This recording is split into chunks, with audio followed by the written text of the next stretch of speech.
लेकिन कोई भी ग्राहक उनके ठेले पर नहीं आता। थोड़ी देर बाद शीतल, अजी हमने अपना समोसे का ठेला लगा तो लिया है, लेकिन इस बारिश में क्या कोई हमारी दुकान पर समोसे खरीदने आएगा? इतना समय हो गया है, अब कोई ग्राहक भी नहीं आया है। हाँ शीतल, भगवान की जो मर्जी होगी वो होगा, हमें इंतजार करना चाहिए। चौक पे तो बहुत भीड़ रहती है, यहाँ तो कोई भी नहीं आ रहा है। तभी दो आदमी कल्लू और शंभू ठेले के पास आकर रुकते हैं। अरे भाई, तुम भी समोसे बेच रहे हो? हमें तो पता ही नहीं था। हाँ भैया, आज ही दुकान लगाई है, जरा खा कर देखिए हमारे समोसे। चौक पे तो बहुत भीड़ है, लेकिन यहाँ तुम कोने में हो, इसलिए किसी को पता ही नहीं है। अच्छा लाओ, हमको तो खिलाओ। वो दोनों समोसे खाते हैं और बहुत खुश होते हैं। भाई आप लोग समोसे तो बहुत अच्छे बनाते हो भाई, बस लोगों को पता चलने की देर है, फिर आपकी दुकान पर भी भीड़ होगी। वो दोनों ग्राहक चले जाते हैं और ऐसे ही शाम हो जाती है, पर उनके समोसे नहीं बिकते। आज समोसे तो बिके नहीं शीतल, और ये बचे हुए समोसे सुबह तक खराब हो जाएंगे। हाँ जी, पर वो देखो झोपड़पट्टी के कुछ गरीब लोग वो वहाँ सामने खड़े ललचा रहे हैं। ऐसा करते हैं, हम इन समोसों को उन्हें बांट देते हैं। हाँ, ये ठीक रहेगा। सतीश समोसे लेकर उन गरीबों के पास जाता है और उन्हें समोसे बांटने लगता है।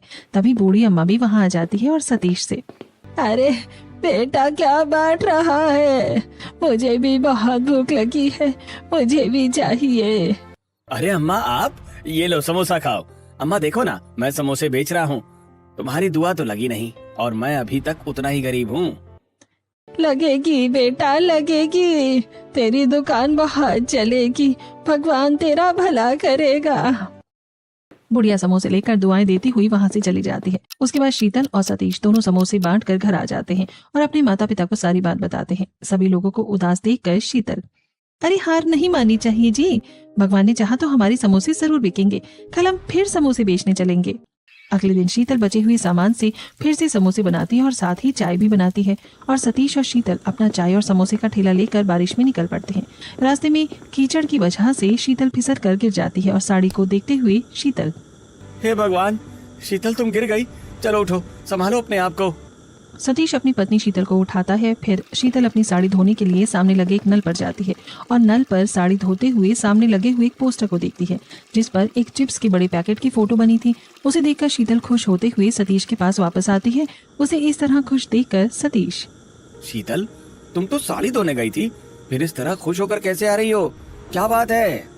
अजय मेरे पास एक बहुत ही बेहतरीन आइडिया है दुकान चलाने का। क्या आइडिया है शीतल, मुझे भी बताओ, मैं कुछ समझा नहीं। अजी हम एक बहुत ही बड़ा सा समोसा बनाकर यहाँ अपनी दुकान के सामने टांगेंगे। बड़ा समोसा? पर शीतल, उससे क्या होगा? आप बस देखते जाओ कि क्या होता है। अब शीतल एक बड़ा सा लकड़ी का फट्टा ढूंढ कर निकालती है और उसमें बड़ा सा मैदे का आटा रख कर उसे बहुत बड़ा बेल देती है और फिर उसमें ढेर सारा भरता भरकर काफी बड़ा समोसा बनाती है। उसे देखकर सतीश, अरे शीतल, तुम पूरा भरता एक ही समोसे में